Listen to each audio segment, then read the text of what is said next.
Halo semuanya, salam jumpa kembali di channel Liquidat Wijaya. Pada kesempatan kali ini, Bapak akan menyajikan materi tentang pengukuran. Nah, selanjutnya tetap dukung channel ini dengan cara mengklik like, subscribe, dan bunyikan loncengnya untuk mendapatkan notifikasi video-video selanjutnya.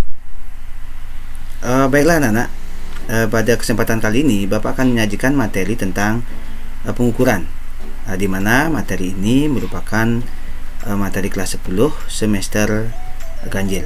Selanjutnya kita langsung saja, yaitu kita mulai dari apa itu pengukuran atau mengukur. Nah, mengukur adalah suatu kegiatan membandingkan besaran yang diukur dengan alat ukur yang digunakan sebagai satuan. Nah, hasil dari suatu pengukuran itu akan akurat jika kita mengukur dengan alat yang ukur yang tepat, karena setiap alat ukur memiliki skala tertentu. Nah, semakin kecil skala yang digunakan, semakin teliti hasil yang diperoleh. Nah, selanjutnya kita lihat apa itu alat ukur. Nah, alat ukur itu adalah sesuatu yang digunakan untuk mengukur suatu besaran, di mana berbagai macam alat ukur memiliki tingkat teliti tertentu. Hal ini bergantung pada skala terkecil alat ukur tersebut, di mana semakin kecil skala yang tertera pada alat ukur, maka semakin tinggi ketelitian alat ukur tersebut.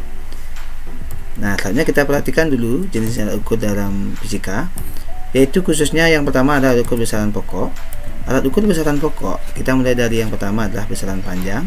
Itu memiliki beberapa jenis alat ukur. Yang pertama kita mulai dari penggaris, kemudian ada jangka sorong, kemudian ada mikrometer sekrup, dan ada roll meter. Kemudian kita lanjut ke besaran massa. Nah, besaran massa itu memiliki alat ukur, yaitu yang pertama adalah yang disebut dengan neraca Ohaus.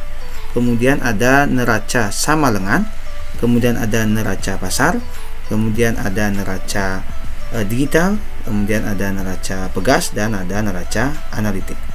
Nah, berikutnya kita lanjut dengan besaran waktu. Nah, alat ukur besaran waktu seperti yang kita ketahui itu jam, tetapi dilihat dari perkembangan jam itu, kita mulai dari yang pertama adalah yang paling awal dipakai oleh manusia, namanya jam matahari. Kemudian ada jam pasir, kemudian ada jam dinding, kemudian ada jam tangan atau arloji, kemudian ada stopwatch, jam atom, dan tentunya kalender. Nah, berikutnya kita lanjut dengan besaran suhu. Nah, besaran suhu itu memiliki alat ukur yang kita kenal dengan termometer.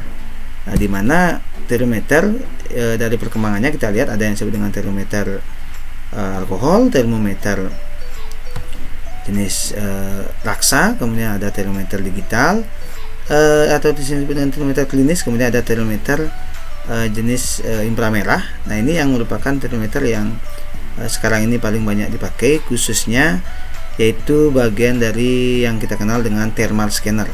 Nah, alat ini juga sering disebut dengan thermal gun, yaitu alat yang akan untuk mendeteksi suhu tubuh yang kaitannya dengan penyebaran dari COVID-19. Baik, kita dulu yaitu masalah besaran kuat arus. Itu memiliki alat ukur yang kita sebut dengan ampere meter.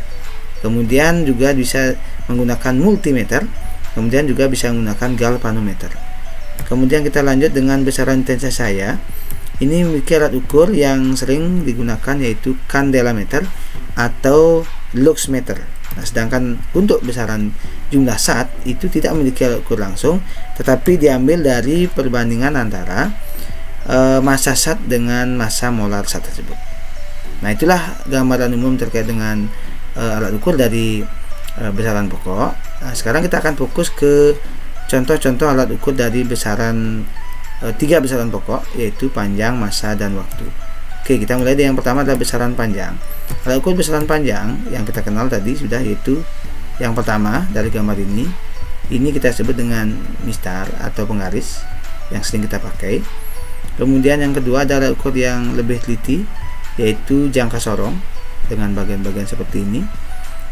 Kemudian berikutnya ada alat ukur yang kita sebut dengan mikrometer sekrup dengan model seperti ini. Dan yang terakhir itu adalah alat ukur yang sering dipakai oleh para arsitek atau tukang bangunan, itu adalah roll meter. Baik, kita lanjut sekarang ke besaran massa. Nah, besaran massa itu memiliki beberapa jenis alat ukur seperti yang sudah disampaikan tadi. Kita lihat modelnya. Yang pertama ini kita sebut dengan neraca Ohaus. kemudian yang kedua kita sebut dengan neraca sama lengan, kemudian yang ketiga kita sebut dengan neraca pasar. Nah, ini merupakan alat ukur yang paling sering dipakai, yang populer di pasar. Kemudian ada alat ukur yang kita sebut dengan neraca pasar. Ini disebut dengan neraca pegas. Nah, ini merupakan alat ukur yang sering dipakai di lab. Kemudian yang terakhir ada neraca analitik. Nah, ini merupakan alat ukur yang bisa digunakan untuk mengukur massa zat, baik berupa zat cair maupun zat padat. Oke, kita lanjut yang terakhir, yaitu alat ukur besaran waktu. Alat ukur besaran waktu seperti yang saya sampaikan tadi. Yang pertama kita mulai dari jam matahari, modelnya seperti ini. Jadi perubahan dari posisi matahari itu akan menentukan di mana jam yang terlihat dari bayangan benda yang ditaruh tengah-tengah ini. Kemudian disebut dengan jam pasir, kemudian disebut dengan jam dinding, kemudian disebut dengan yang kita kenal ya dengan jam tangan atau arloji. Kemudian ada yang kita kenal dengan jam digital.